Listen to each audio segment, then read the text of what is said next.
मध्य प्रदेश के एक छोटे से गांव कचनई में आज भी लोग सूर्यास्त के बाद खेतों की तरफ नहीं जाते। कहते हैं वहां एक अधूरी मां भटकती है। गांव के किनारे एक पुरानी हवेली थी, धर्मपाल सिंह का घर। बाहर से आलीशान, अंदर से नर्म। धर्मपाल का बेटा विक्रम शहर में पढ़ा लिखा था, लेकिन सोच वही पुरानी। उसकी शादी हुई थी सावित्री से, सीधी, शांत और सपने देखने वाली लड़की। शादी के कुछ महीनों बाद ही ताने शुरू हो गए। लक्ष्मी अभी तक खुशखबरी नहीं। घर में लक्ष्मी आई या मनहूस? सावित्री चुप रहती, हर रात मंदिर में दिया जलाती और भगवान से बस एक दुआ मांगती, मुझे माँ बना दो, सब ठीक हो जाएगा। लेकिन घर में उसकी सेहत से ज्यादा चिंता थी वारिस की। एक दिन डॉक्टर ने कहा, कमजोरी बहुत है, आराम और अच्छा खाना जरूरी है, नहीं तो हालत बिगड़ सकती है। ठीक है डॉक्टर, हम ध्यान देंगे। लेकिन हवेली में आराम शब्द गाली जैसा था। सुबह से रात तक काम और रात को पति की नाराजगी। विक्रम शराब पीकर आता और कहता, अगर बच्चा नहीं दे सकती तो इस घर में रहने का क्या हक है तेरा? एक रात सावित्री को तेज दर्द उठा। वो रोती हुई बोली, मुझे हॉस्पिटल ले चलो, कुछ ठीक नहीं लग रहा। कहा, नाटक मत कर। दर्द बढ़ता गया। सावित्री जमीन पर तड़पती रही। सुबह होते होते सब खत्म हो चुका था। सावित्री की सांसें रुक चुकी थीं, लेकिन असली डर अब शुरू हुआ। धर्मपाल बोला, अगर गांव को पता चला तो बदनामी होगी, जल्दी कर, कहीं कोई आ ना जाए। हाँ, बस थोड़ा और। बिना किसी को बताए हवेली के पीछे आम के पेड़ के नीचे सावित्री को दफना दिया गया।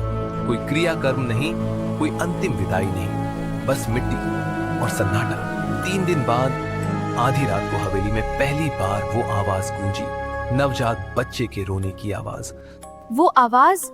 हाँ, मैंने भी सुनी। क्या ये कोई खतरे की बात है? शायद, पर डरने की कोई बात नहीं। एक औरत खड़ी थी, पेट पर हाथ रखे, आंखों में खून जैसे आंसू। वो फुसफुसाई, मेरा बच्चा मुझे दे दो, मुझे मेरा बच्चा चाहिए। अगली रात विक्रम ने उसे साफ देखा। वो आम के पेड़ के नीचे बैठी थी, जैसे किसी अदृश्य बच्चे को झुला रही हो। धीरे धीरे हवेली में अजीब घटनाएं होने लगी। बर्तन अपने आप गिर जाते,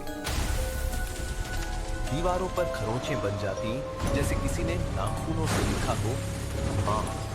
एक रात विक्रम की सांस रुकने लगी।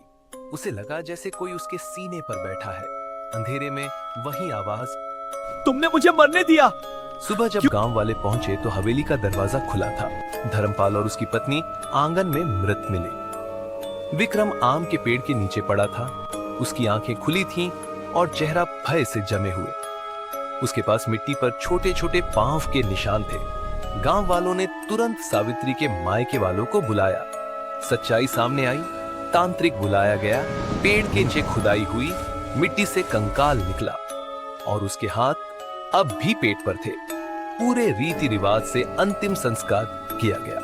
उसके बाद से हवेली में कभी कोई रोने की आवाज नहीं आई। लेकिन आज भी जब आम का पेड़ हवा में हिलता है तो पत्तों की सरसराहट में एक फुसफुसाहट सुनाई देती है, मां, मैं यहां हूं।